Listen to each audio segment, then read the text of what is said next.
Okay, so welcome back, guys.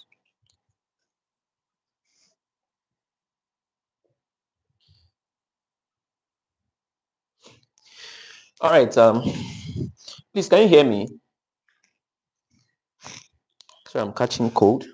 Can you hear me, guys? Can you hear me? Please, if you can hear me, just drop it on the comment. Let me be sure that you can hear me.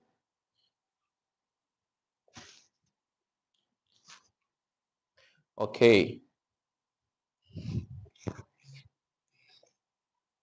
Now, a lot of persons, I think 3 weeks ago, I gave you guys a mock test on CHM132, and I published some of the results, and some of them, I'm yet to publish them.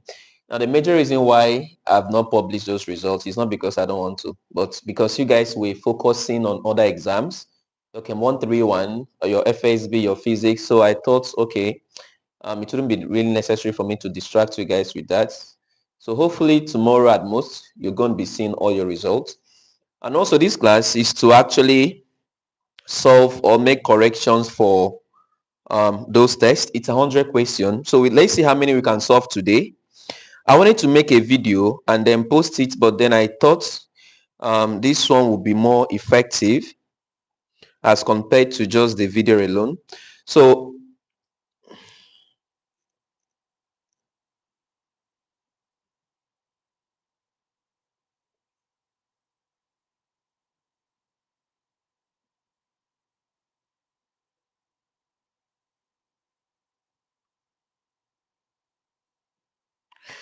I'm going to be solving the question from the first.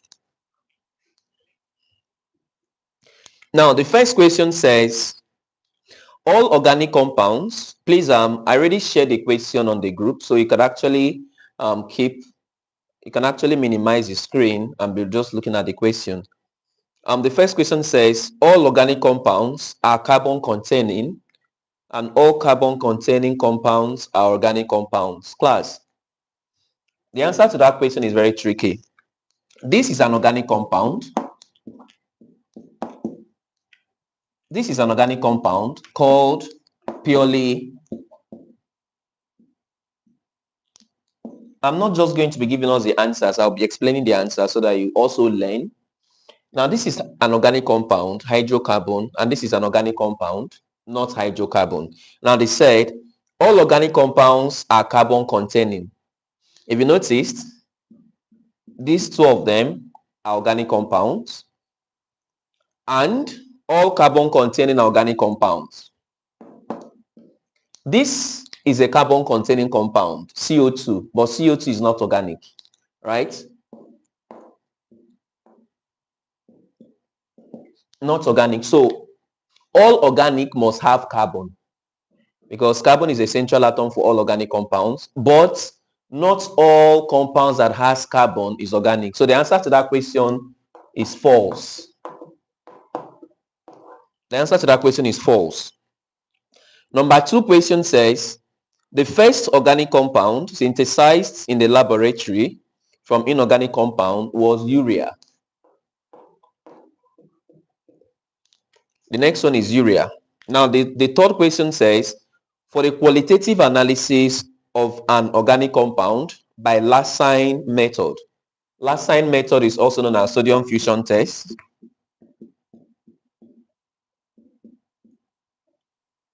It's also known as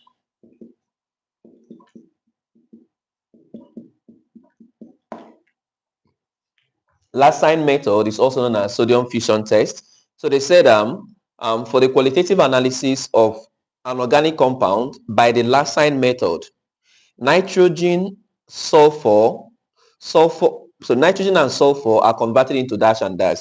Now, if you could remember when I treated Lassine test or sodium fission test, I said, now this test is basically to identify nitrogen, sulfur, and halogens. All nitrogens in sodium fission test, nitrogen are converted to cyanide.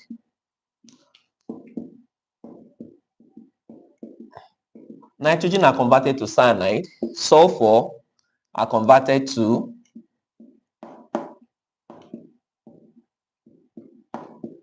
sulfide, and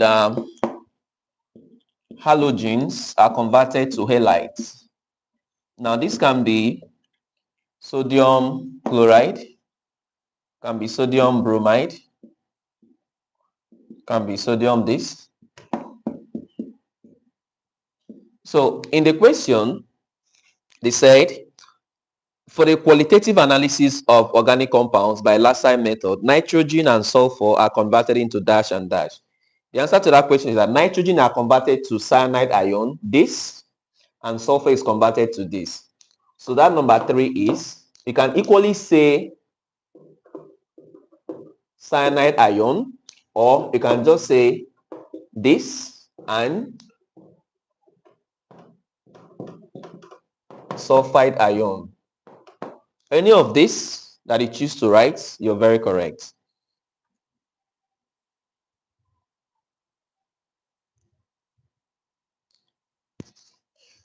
Okay, hope you guys can still hear me. Please, if you cannot hear me, just let me know. Can you hear me?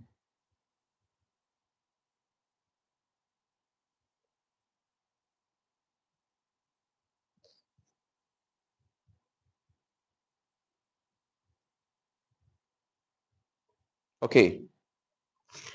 Now, question number 4.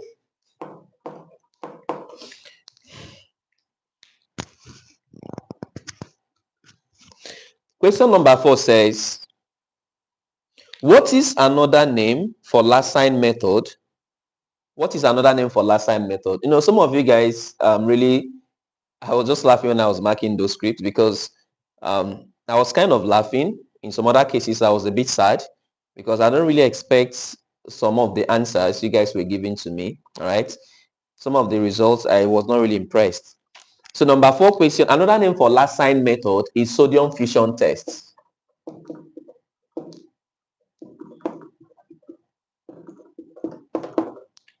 Sodium fission test. Now number 5 says, in the analysis of a hydrocarbon, listen class, in the analysis of a hydrocarbon, a known weight, this is question number 5.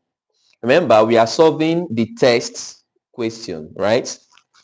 Question number 5 says, in the analysis of a hydrocarbon, a known weight of the compound was mixed with dry copper oxide and heated in a test tube.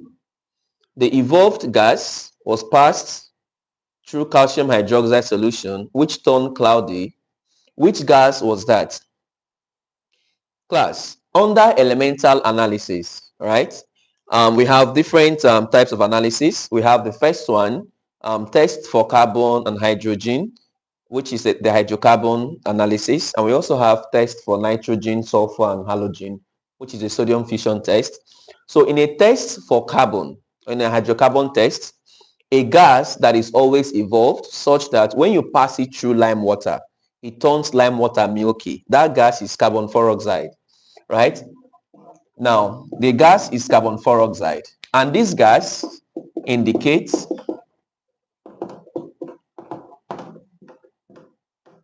the presence of carbon. Class, all of this, I will tell you the topic where it is found in CHM132, and I'll tell you where you can find this in our videos.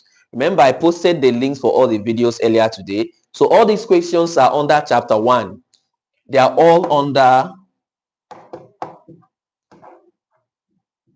chapter 1. So check through those videos I sent earlier. Now, number 6. They said, underline the elements amongst the following that cannot be identified with sodium fission test. Class, these are the three elements. Now, halogens can be chlorine, bromine, and iodine. Now, these are the elements that can be identified using sodium fusion test. We have nitrogen, sulfur, and halogen. Right? These are the three elements that can be identified using sodium fission test. Apart from these three elements, no other element can be identified. Now, in this question now, they said, okay, this is number 5. Question number 6 says, underline the elements among the following that cannot be identified with sodium fission test. They said sulfur, they said oxygen, they said bromine. Now look at this. Look at what I just listed here. Nitrogen can be identified using sodium fusion test. Sulfur can be identified. Halogens can be chlorine, bromine, or iodine. So if you notice, it is oxygen that cannot be identified. Okay? Now, let's look at question number 7. We have, what are the color changes involved when anhydrous copper 2 sulfate is used to confirm the presence of water? Now, remember, in the case of number 5, when when the gas passes through lime water, the color turns milky. If you want, this indicates the presence of carbon. How do we test for hydrogen? Now, for hydrogen, we test it using copper sulfate. This guy is white. In the presence of water, it turns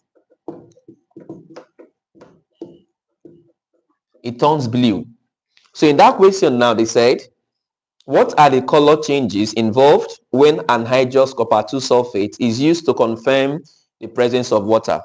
Right? Now, when this guy, if you noticed, there was no water here. This guy was white. When this guy now have water, 5 molecules of water, this is now blue. Okay? So they said, what are the color changes from white to blue? So the color changes is from white to blue. This indicates the presence of hydrogen. Okay? All right. So we have the next one, question number 8. It says, in a sodium fusion test, write the molecular formula of the compound formed when sulfur is present. This particular question, I actually take question from each topic, right? Each topic, and I'm very certain there is no how you will write your exams on Monday and you will not see questions repeated from these 100 questions. Like, I'm actually telling you that there is no how they will set question, and they will not repeat question from this past question, the one we are solving today, because there's no that we have exhausted almost all the ways question could be asked. All you just need to do is to actually understand the concept behind them. Number 8 says, in a sodium fission test, write the molecular formula of the compound formed if sulfur is present. If sulfur is present, this is what is formed. If sulfur is present, this is what is formed. Sodium sulfide. Okay? Now, number 9 says, in a sodium fusion test, what does the formation of a white precipitate with silver nitrate indicate? Now, in sodium fusion test, once a precipitate is white in color, it indicates the presence of chlorine. It indicates the presence of chlorine. So with this now, we are done with the chapter 1 question. Now, we are about to enter chapter 2. So please, you can actually, at the end of this video, you can actually revise, with the videos already on the channel. Just go to the group. I posted the links. Chapter 1, the videos are there. Watch all of this and get acquainted to them. So let's look at question from number 10.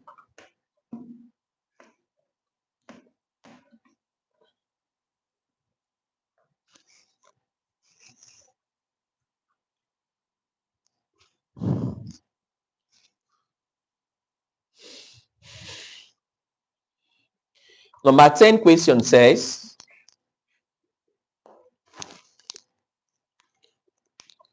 the empirical formula of 2-heptene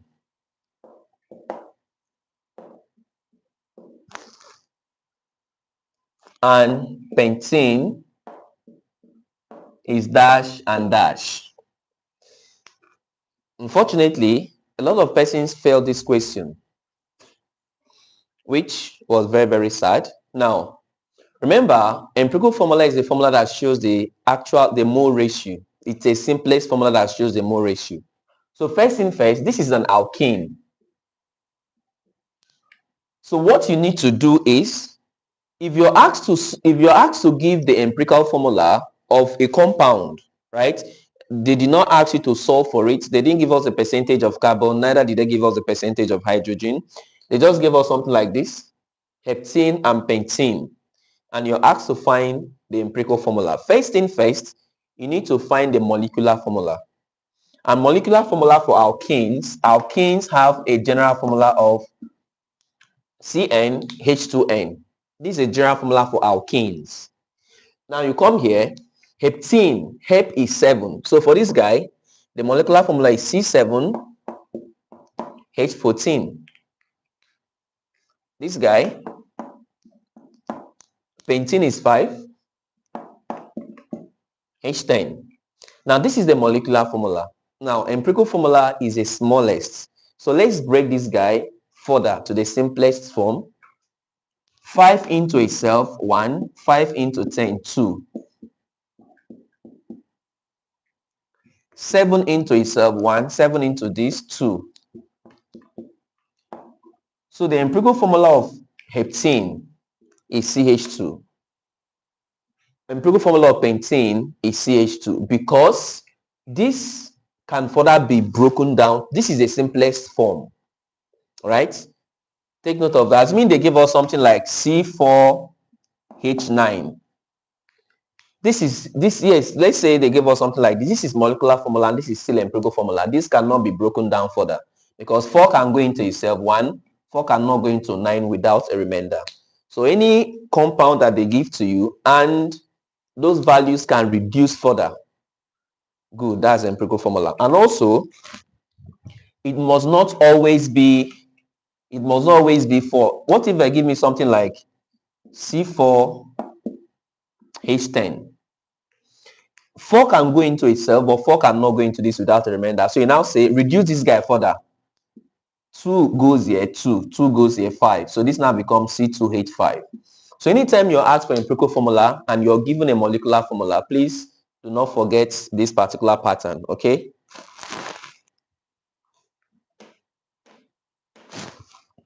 Now let's look at the next question.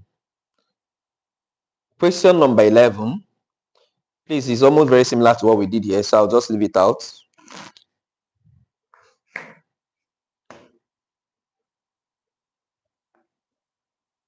So the answer to this is CH2, CH2. Now the next one says the actual number of each kind of atom in a molecule. The actual number of each kind of atom in a molecule is that. So the answer to that question is, question number 12, is molecular formula. Let me put my marker in. Molecular formula is actually the formula that shows the actual number of atoms of each kind of element, right? Empirical formula is the simplest formula that shows the ratio in which elements are being combined, whereas this other one shows us the actual number of atoms of each element that is present. So let me get this.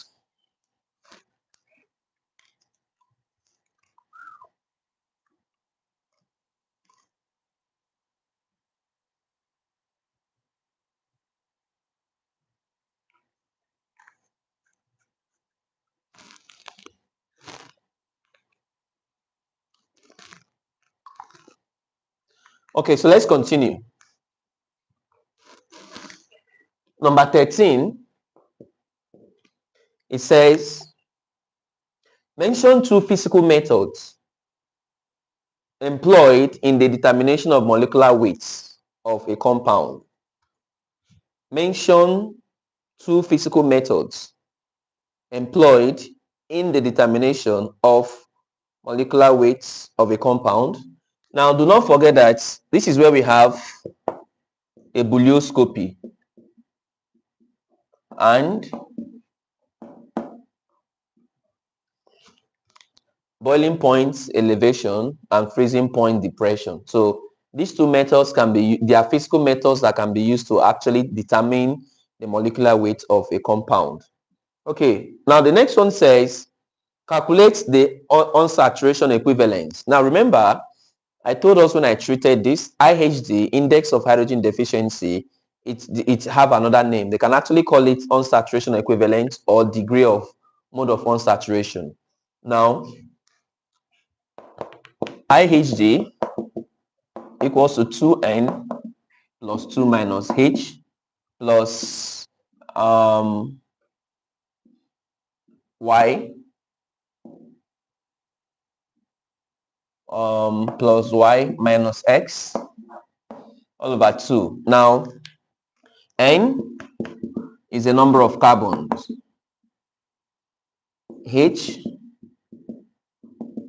number of hydrogens, Y number of group 5 elements, and X number of group 7 elements. So the question says find the unsaturation equivalent of C8H8O2 and C7H6F this. So that's the question. They say we should find the unsaturation equivalent. Remember, unsaturation equivalent is something as degree of unsaturation or mode of unsaturation. So I'll come here. Now, anytime you're asked to solve for IHG, now this is the formula for IHG. I don't know how you intend to do it, but you need to have this offhand. Now, H is the number of hydrogen present, N is the number of carbon, Y is the number of group 5 elements, right? Now, group 5 elements, we have group 5 elements and we have group 7 elements. Now, this is fluorine, bromine, iodine. Now, this is nitrogen, phosphorus, antimony, arsenic. So in this compound here, look up, our N here is equals to 8.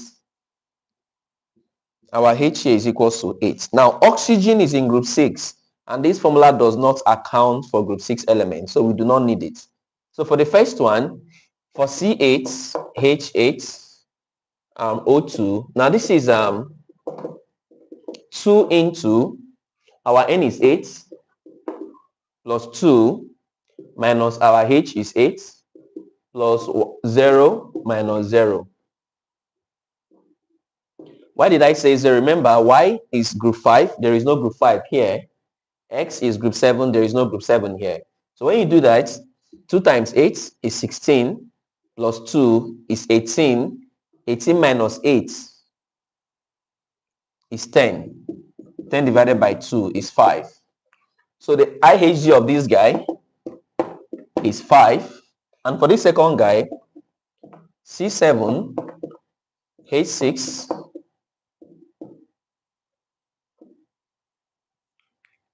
now this is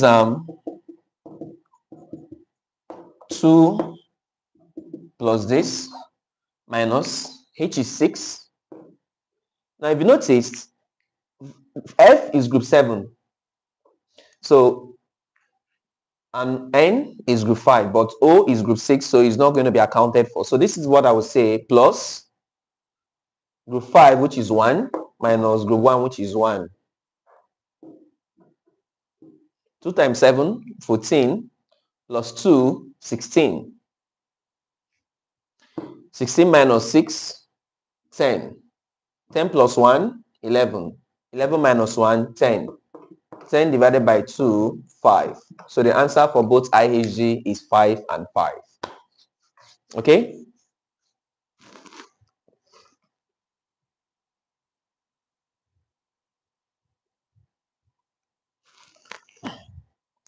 Please, if you're getting value for the video, please just tap the like button right now. At least if you're getting value for what we're doing, tap the like button. Okay, thank you, so that YouTube can help us recommend it to other course mates that has watched our videos before. So please you can just help me tap the like. It's not going to take anything from me. Just tap the like button. Thank you.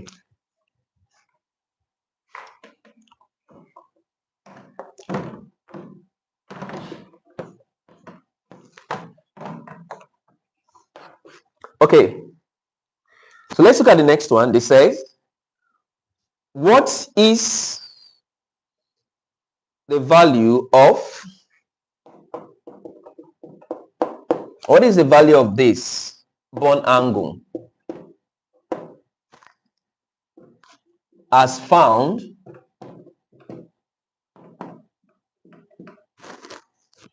in methane?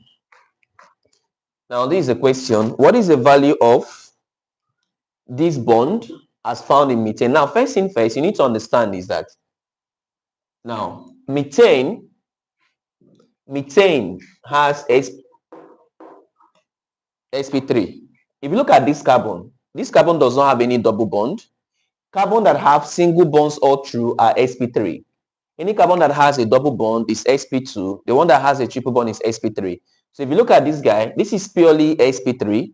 Okay, now for this, now let's look at this. Bond angles for sp3 is 109.5 degrees. For this guy is 120 degrees. And for sp is 180 degrees. Okay, now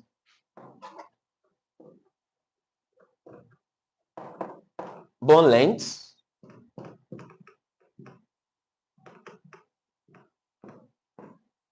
now let's take this guy to be 10. Let's take this one to be 7, and let's take this one to be 5. This is not their real values. I'm just showing us which of them have the longer or the longest bond length. And in terms of unsaturation deals with the ones that have a double bond or a triple bond. So if a compound, a triple bond is more unsaturated than a double bond, and a double bond is more unsaturated than a single bond. Single bonds are saturated.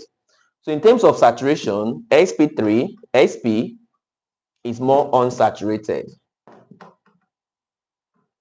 And this guy is less unsaturated or non-unsaturated. So for that question, they asked us the value of this bond length. Now, how do you get the answer? First of all, look at this carbon. Now, once you just know if the carbon is, all you just need to do is the carbon sp3, is it sp2 or is it sp? Once you're able to tell that it is sp or sp3, you can now start relating sp3, what is the bond angle? So this carbon here have single bonds, all right? So what is hybridization for single bonds? sp3. And what is the bond angle for sp3? 109.5. Okay, so that's the answer to that question. Now the next one says, in terms of hybridization, what is the percentage of p character in carbon number 1 of hex 1-ene? What is the percentage of p character in carbon number 1 of hex 1-ene?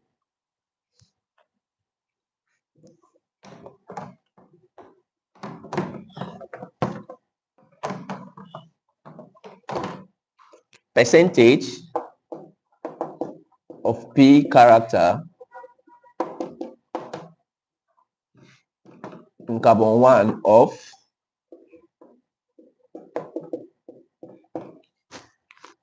Now, first thing first, we need to actually get hex 1-ene so that we can tell which of the carbon is carbon 1. And this becomes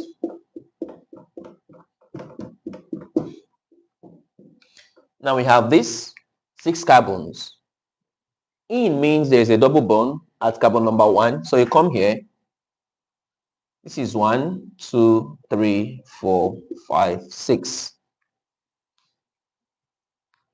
Now carbon number 1 has a double bond, and if it has a double bond, it is sp2.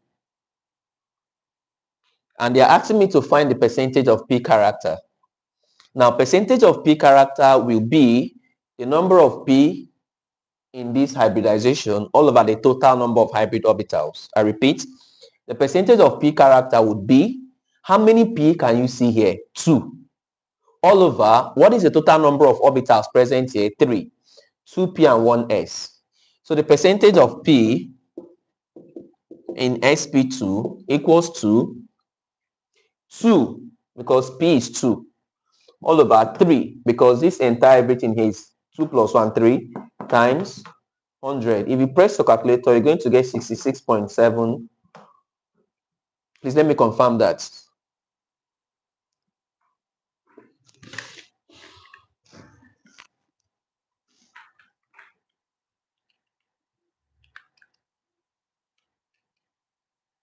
All right, so that's correct. So that's the answer to that question.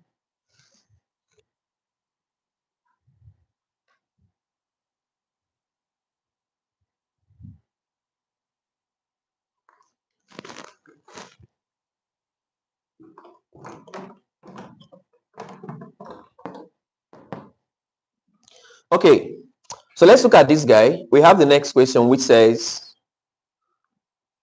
suggest the type of hybrid orbitals you will find in a compound with molecular formula C4H8S. Suggest the type of hybrid orbital. Now in this case, now they're asking you to suggest, right? They are not saying you should tell. They say you should suggest, but that does not mean you can suggest the wrong answer. So how do you suggest? The question says, suggest the type of hybrid orbitals you will find in a compound with molecular formula this. Now, how do you suggest? That's a big question. They are asking us to tell, is this guy having sp3? Is he having sp2? Or is having sp? For me to actually be able to tell, right, I need to solve for IHG of this guy. If the IHG give me a value of 1, it simply means that there is a possibility of a double bond present here, right? Once this IHG gives me a value, there's a possibility that there's a double bond present here. And there's also a possibility of a single bond present, because carbon to hydrogen cannot be a double bond. So since hydrogen is present here and carbon is present, there's bound to be a bond between carbon and hydrogen. Okay, so let's solve for the IHG of this first. So I'll say IHG, the carbon here is 4, so we say 2 times 4 plus 2 minus hydrogen here is 8. Now sulfur is a group 6 element, and we did not account for group 6 element. This is group 5 and this is group 7. So you say this divided by 2. 2 times 4 is 8. 8 plus 2 is 10. 10 minus 8 is 2. So 2 over 2 is 1. So that means since the IAG of 1, it means that there's a possibility of one double bond. And one double bond is sp2. And this guy has 4 carbons. So it simply means that 2 out of the 4 carbons will have sp2, and the remaining other 2 carbons will have sp3. So it's suggesting here the possible hybrid orbitals you're going to have here is sp3 and sp2. As simple as that. Wisdom. Okay.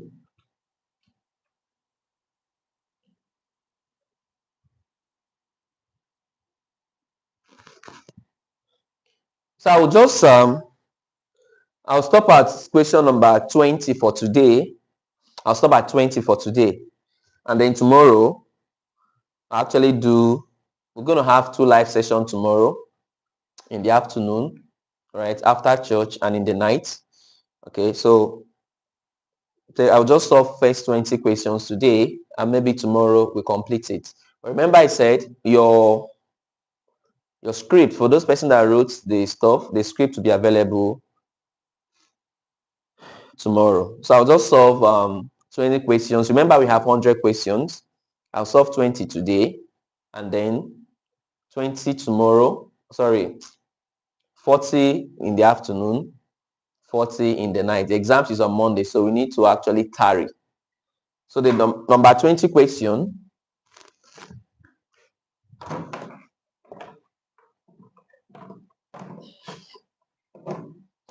the number 20 question here is the hybridization of the central carbon in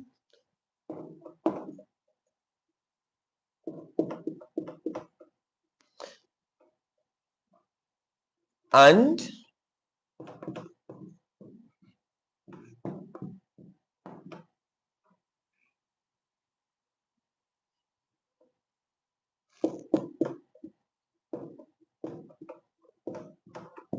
or should I continue? Should I continue to 25 this night? I should just stop at 20 so that we can do the rest tomorrow. Or should I just continue this night? I'd like to get your feedback. Should I continue or I should stop?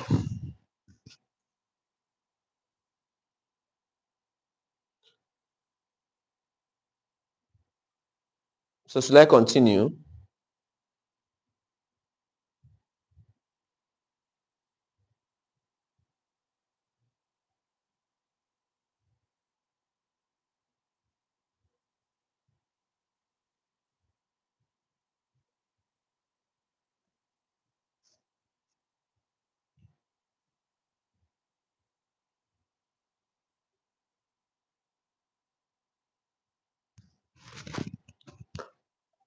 All right.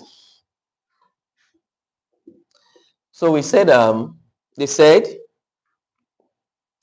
the hybridization of the central carbon in this and the bond angle are dash and dash. Now remember, this stuff is the compression of this. This what you're seeing here is a compression of this. All right.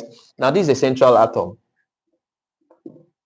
Now this carbon is sp because it has a triple bond. That is sp. So what is a hybridization of this guy? Is sp because this guy has a triple bond. And what is the bond angle of sp? 180 degrees. Okay. Now the next question says, arrange the following in order of increasing bond length. Arrange the following in order of increasing bond length. We have this. Now this is sp3, this is sp2, and this is sp. Remember, I had earlier given us, how will I put it, a preamble, all right, about this guy. sp3, when it comes to bond length, that is the length of the bond, sp3 is the longest. When it comes after sp3 is sp2, and after sp2 is sp. This is the shortest among three of them. So if you're asked to actually represent or to arrange this in order of increasing bond length, this is going to be, this is less than,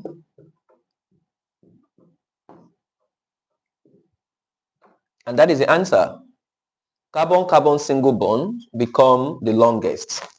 Okay, so let's look at the next one. They say, what is the relationship between bond length and unsaturation? What is the relationship between bond length and unsaturation? We just computed bond length now, and they're asking us what is the relationship. Listen, remember I said a double bond is unsaturated, a triple bond is also unsaturated. So if they should ask me what is the relationship between bond length and unsaturation, I will say, if you notice, as unsaturation increases, this is saturated, this is unsaturated, and this is super unsaturated. So as this unsaturation is increasing, bond length is decreasing. And if you look at this, as bond length is increasing, unsaturation is decreasing.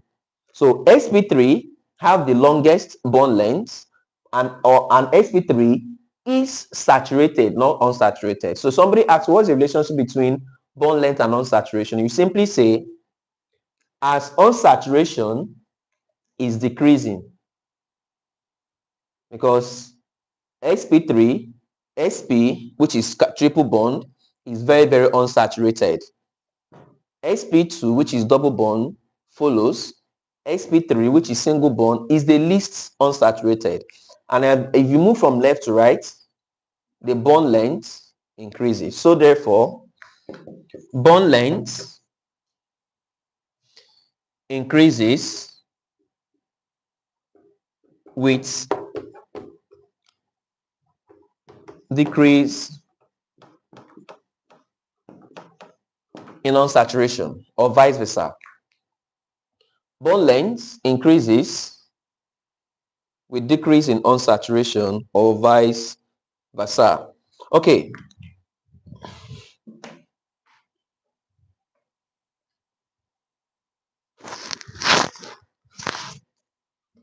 Sorry, I'm catching cold.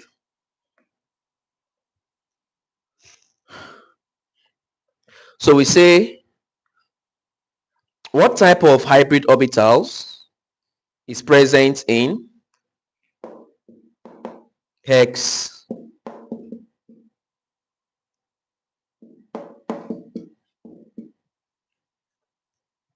one disadvantage of this Mandela hostel that I'm staying is that there are a lot of noises outside, a lot of them. So just bear with me in case of any noise. Now the question says, what type of hybrid orbitals is present in hex 1in 5-ine? Now remember, they say what type? The three major types of hybrid orbitals are sp3, sp2, and sp. Now this is possible when you have a triple bond, when you have a double bond, and when you have a single bond. So for us to actually be able to tell, right, for me, I don't really need to even draw the structure. Ine means there is a triple bond at number 5. In means there is a double bond at number 1. But let's verify so that you can check it out. 1, 2, 3, 4, 5. So you can say 1, 2, 3, 4, 5. At carbon 1, you have a double bond. I think, okay, hex is 6. At carbon number 5, you have a triple bond. So these two carbon here, sp, sp2. So the three hybrid orbitals, sp, sp2, and sp3, are all present in this compound. Okay. Now let's look at the next one. What is the hybridization and molecular geometry of methane? What is the hybridization and molecular geometry of methane? Methane is CH4, right? And CH4 is alkane. So the alkane contains single bonds all through, so the hybridization is sp3. Alkanes contain single bonds all through, so the hybridization is sp3. And the bond angle is 109.5 degrees.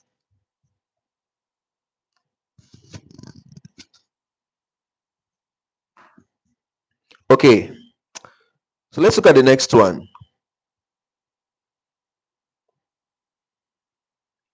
They said, underline the compound that bears the shortest carbon-carbon bond length amongst the following.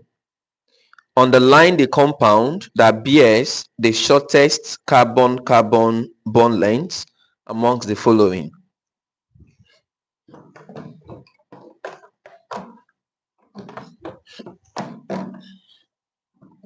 Underline the compound that bears the shortest carbon-carbon bond length amongst the following. We have cyclopentane, methane, heptine,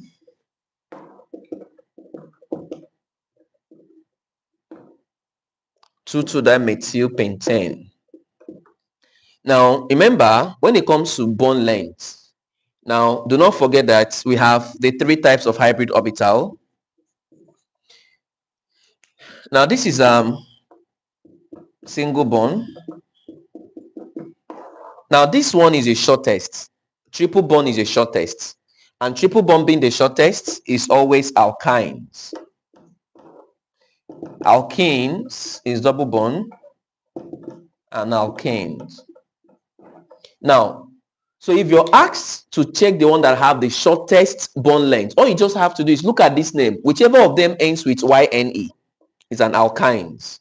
If you were asked to find the one that have the longest bond length, it is alkane. So it's for you to just look out for the one that have ANE. So in this question now, they asked us to find the one that have the shortest, which is YNE.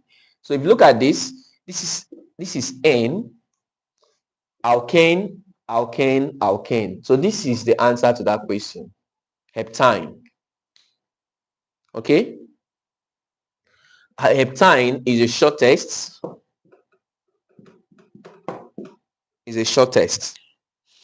Okay, so the next question says, how many sigma bonds are present in 3-pentyne? How many sigma bonds are present in 3?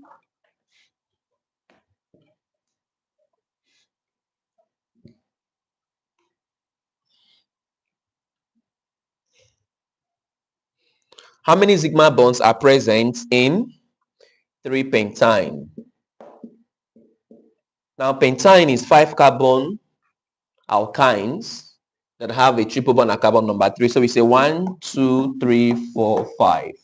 1, 2, 3. 1, 2, 3. You have this. Now, you now put H, H, H, H. The question says, how many sigma bonds are present in 3-pentyne? So you come here. This is 1, 2, 3, 4, 5, 6, 7, 8, 9, 10, 11. Now, inside the triple bond, there is 1, because for every double bond, there is 1 sigma and 1 pi. For every triple bond, there is 1 sigma and 1 pi. So inside here, we have 12. So the total number of triple sigma bonds is 12. You count the ones that are single and then come to this triple bond and count 1. Assuming you were asked for pi, pi would have just been 2, because for every triple bond, there are 2 pi bonds, this and this. For every double bond, there are 1 pi bond. Okay? All right. Now the next question says, we are now in separation technique. They said, what is the separation technique that is used for liquids that dissolve in each other and have a very close boiling point? Now, I was surprised that a lot of persons failed this question. Class, what is the separation technique that is used to dissolve liquids that is used to separate liquids that dissolves in each other and have a very close boiling point? Now, liquid that dissolves in each other, you use distillation, right? But when their boiling points are very, very close, you use fractional distillation. So in case you're being any liquid, miscible liquids, you use distillation to separate them. But depending on the difference in their boiling points, if their boiling points differences is much, let's say one is having 50 degrees and the other one is having 150 degrees. This time you're going to use normal distillation. But when their boiling points are very close, maybe you have 10 and another one is having 20, right? You use fractional. So the answer to that question is fractional distillation.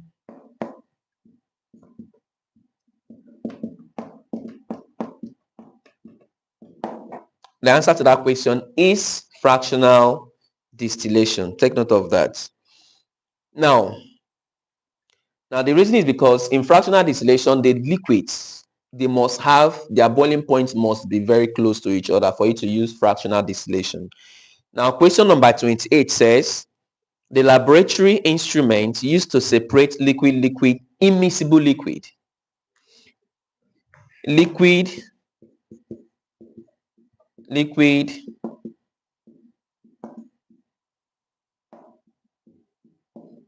The answer to this guy is separation funnel.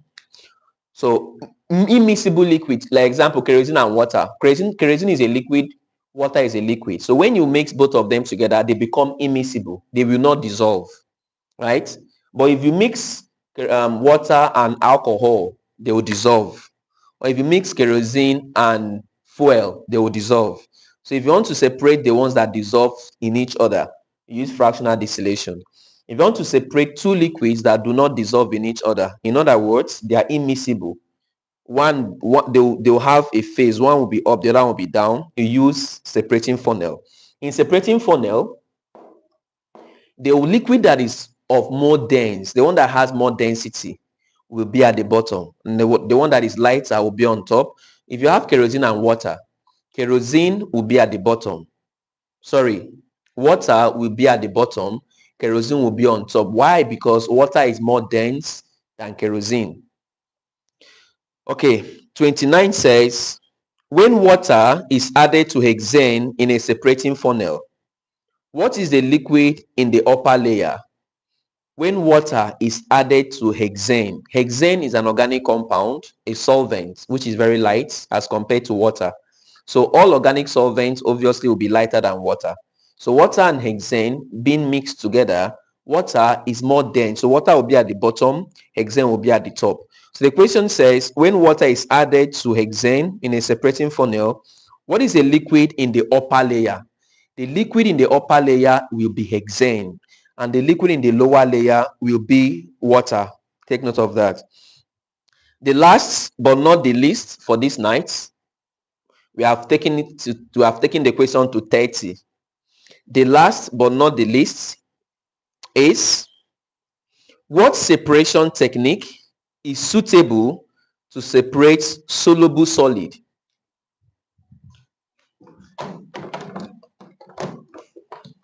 What separation technique is suitable to separate soluble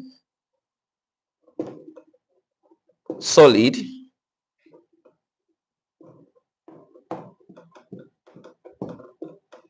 from a liquid? Is suitable to separate a soluble solid from a liquid? Now, class, the answer to that question is, take example, salt and water. When you mix salt inside water, right? Salt is soluble in water because it will dissolve inside the water. Carry your salt, put inside water. Salt was a crystal. Once you add it inside the water, it will dissolve. Something that dissolves in another can be said to be soluble.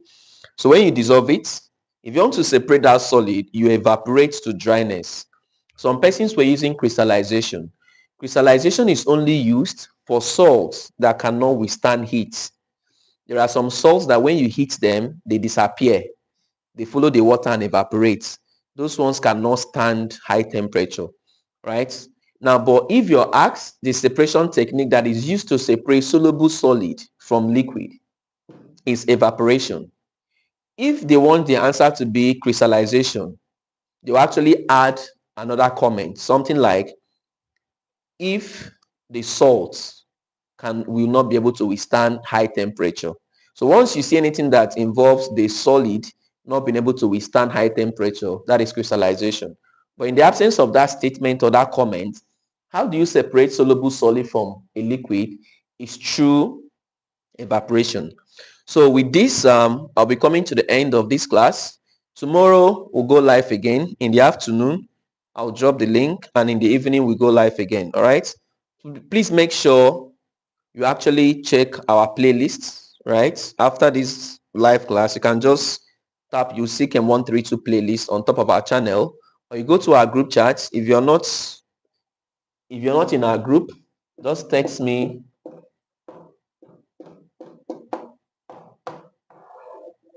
That's my number. Text me so I can add you up. Please write it out because I'll soon be ending the live.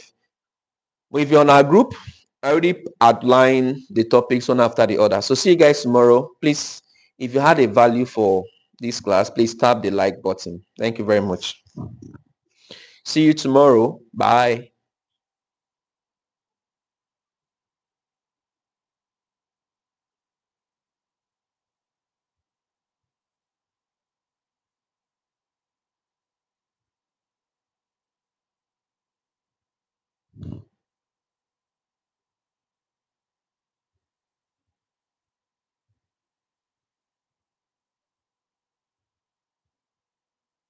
Somebody said just 30.